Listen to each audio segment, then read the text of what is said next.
Devo evitar a Bíblia para não confundir a cabeça. Livro de Provérbios, capítulo 2. Comentário de Mari Persona. Conversando com um irmão que está descontente com o sistema religioso, mas vacilante quanto à decisão de se separar, e com muitas dúvidas, inclusive dúvidas sobre a salvação mesmo, a segurança da salvação eterna. E ele escreveu uma frase hoje para mim que me deixou bem impressionado assim, com o que é capaz de fazer quando os homens colocam ideias, né, na mente das pessoas. Ele escreveu que... Eu comecei a explicar algumas coisas e ele escreveu que se essas coisas forem causar confusão na cabeça dele, ou dúvidas, ele não quer nem saber. Ele não quer nem conhecer. Eu procurando indicar para ele, na palavra de Deus, né, o que a palavra de Deus diz, e como é diferente dos costumes que ele recebeu na religião dele, e ele responde que se for para causar confusão na cabeça dele, não quer saber. E é justamente o contrário do que fala aqui, no versículo 1, Filho meu, se aceitares as minhas palavras e esconderes contigo os meus mandamentos, para fazeres atento à sabedoria o teu ouvido, e para inclinares o teu coração ao entendimento, e se clamares por entendimento e por inteligência alçares a tua voz, se como a prata a buscares e como a tesouros escondidos a procurares, então entenderás o temor do Senhor e acharás o conhecimento de Deus. Porque o Senhor dá a sabedoria, da sua boca vem o conhecimento e o entendimento. Que diferença, né? A pessoa se acomodar ou até se refugiar em determinados dogmas, doutrinas, costumes de homens e temer conhecer mais da palavra de Deus. Ficar com medo de conhecer mais, porque esse conhecimento vai lhe trazer responsabilidade, e essa responsabilidade talvez entre em conflito com aquilo que ele aprendeu, então não quero saber. Lá em Lucas capítulo 10, nós encontramos uma passagem bonita, e essa deveria ser a atitude de todo crente. Lucas 10, 38. E aconteceu que, indo eles de caminho, entrou numa aldeia e certa mulher, por nome Marta, o recebeu em sua casa. E tinha esta uma irmã chamada Maria, a qual, assentando-se também aos pés de Jesus, ouvia a sua palavra. Marta, porém, andava distraída em muitos serviços, e aproximando-se disse: Senhor, não se te dá de que a minha irmã me deixe servir só? Dize-lhe, pois, que me ajude. E respondendo Jesus, disse-lhe: Marta, Marta, estás ansiosa e afadigada com muitas coisas, mas uma só é necessária, e Maria escolheu a boa parte, a qual não lhe será tirada. O que Maria fazia? Assentando-se também aos pés de Jesus, ouvia a sua palavra. Maria, ela tinha esse ouvido, do qual fala aqui o versículo 2, para fazeres atento à sabedoria o teu ouvido. Ela tinha esse ouvido atento à sabedoria de Deus. E a Marta, por sua vez, ela estava envolvida no serviço de Cristo também, porque ela estava fazendo tudo para agradá-lo, né? Provavelmente preparando a comida, arrumando a casa, fazendo tudo para deixá-lo confortável, mas Maria escolheu a boa parte. O serviço, ainda que para Deus, quando sem comunhão com Deus, e sem comunhão com a palavra de Deus, ele não serve, ele é inútil. Normalmente nós nos empenhamos, às vezes, em muitos serviços, até mesmo para Deus, né, para as coisas de Deus, mas sem comunhão com a palavra dele, sem um ouvido atento à sua sabedoria, não vai sobrar muita coisa. Porque a boa parte, a que não será tirada, é justamente essa de Maria. E o que Maria estava fazendo? ouvindo a palavra do Senhor. Essa nunca ninguém vai conseguir tirar. Um dia nós vamos estar incapacitados de fazer qualquer tipo de serviço para o Senhor. Quanto mais ainda para o mundo, né, para as coisas triviais do mundo. Mas ouvir a palavra, isso nunca será tirado. E essa sabedoria que ele promete aqui no capítulo 2 de Provérbios, ela serve para basicamente 3 coisas aqui. A primeira é entender o temor do Senhor e encontrar o conhecimento de Deus. Versículo 5. Então entenderás o temor do Senhor e acharás o conhecimento de Deus, porque o Senhor dá a sabedoria da sua boca, e da sua boca vem o conhecimento e o entendimento. Mas para que isso? Por que será que eu preciso o tempo todo ouvir a palavra de Deus? Que utilidade tem isso?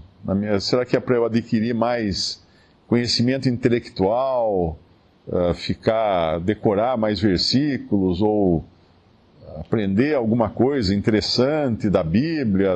Não. Claro que a gente aprende, a gente adquire conhecimento, mas o conhecimento que vem de Deus, ele tem objetivos. Um deles é proteção, que é o versículo 7.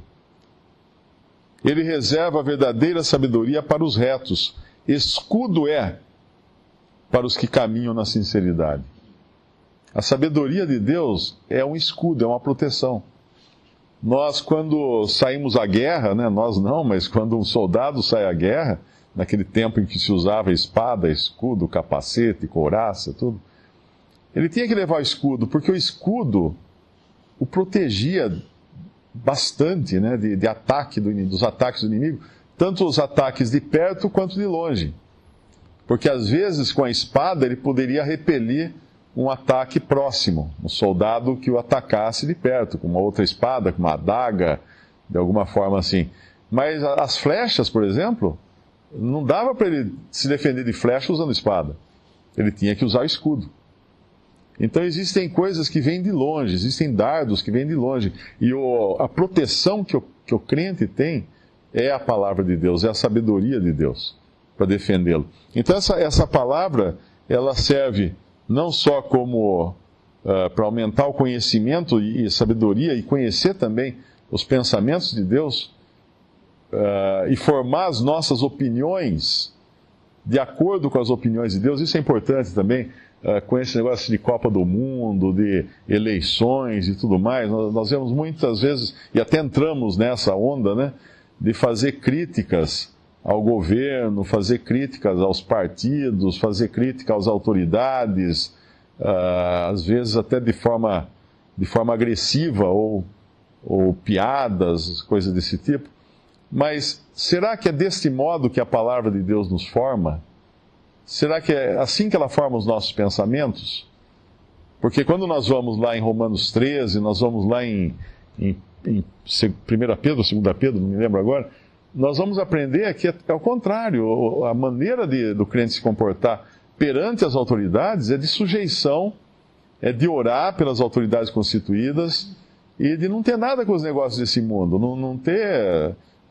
viver aqui como um estrangeiro realmente, que o cristão é um estrangeiro. A sua cidadania é celestial, não é desse mundo. Então, quando nós estamos sem essa, vamos chamar assim, sem estarmos impregnados com essa palavra de Deus, com essa sabedoria que vem de Deus, as nossas opiniões acabarão sendo formadas pelos formadores de opinião. E os formadores de opinião são do mundo. São opiniões do mundo. A gente abre o jornal, está lá escrito assim, 78% dos brasileiros são a favor de tal coisa, seja lá qual for, né? Aí, ó, tá vendo? 78%, então eu também quero ser que nem a maioria dos brasileiros. Mas espera aí, a maioria é o caminho do crente? Não, a maioria condenou a Cristo. A maioria pediu Barrabás. A maioria está errada. A voz do povo não é a voz de Deus de maneira nenhuma. Então o crente ele tem que estar com os ouvidos atentos à voz de Deus para poder saber como andar nesse mundo. E ela vai servir então essa sabedoria também para guardá-lo e ao versículo 10. O versículo 9 fala de entender. Entenderás justiça, juízo, equidade e todas as boas veredas. Então, esse é o entendimento que ela nos dá. Mas é preciso ter um coração aberto. Não adianta falar assim, não, eu não quero saber. Eu não quero saber o que Deus diz. Porque se eu souber o que Deus diz, eu vou ficar responsável. Vai aumentar o meu problema. Aí eu tenho que obedecer. Não é assim que deve agir. Mas aí no versículo 10 fala assim: porquanto a sabedoria entrará no teu coração e o conhecimento será suave à tua alma, o bom siso te guardará, e a inteligência segundo Deus, te conservará, e mais uma vez proteção, para te livrar do mau caminho e do homem que diz coisas perversas. Agora, não é só dos ataques, de uma maneira geral, não é apenas um escudo, mas agora inteligência para ser protegido do homem que diz coisas perversas. Quem é esse homem? É qualquer incrédulo, qualquer pessoa do mundo, qualquer pessoa que segue a sabedoria desse mundo. Ele vai dizer coisas que são pervertidas, coisas que são distorcidas, coisas que podem não ser de acordo com o pensamento de Deus.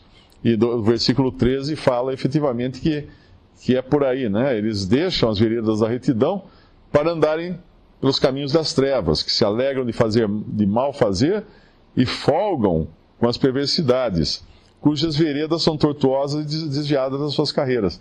Então aqui vem a proteção contra o caminho errado, contra os atos errados. Se num momento nós temos o nosso pensamento, a preocupação é com o nosso pensamento ser formado segundo os pensamentos de Deus, no outro momento é dos nossos atos, das nossas ações, do nosso andar, ser de acordo com o pensamento de Deus e não com o pensamento do homem. E aí a terceira coisa que entra aqui é a questão da carne, né?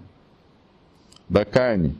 Para te livrar da mulher estranha e da estrangeira que lisonjeia com suas palavras, que deixa o guia da sua mocidade e se esquece do concerto com seu Deus, porque a sua casa se inclina para a morte, as suas veredas para os mortos. Aqui fala das tentações da carne, da inclinação da carne. Então, três coisas, basicamente. Sabedoria de Deus para nos dar inteligência e discernimento nas coisas de Deus, para nos guardar como escudo, para nos proteger do homem ímpio também, da opinião pública até, e para nos guardar também no sentido das nossas inclinações da carne.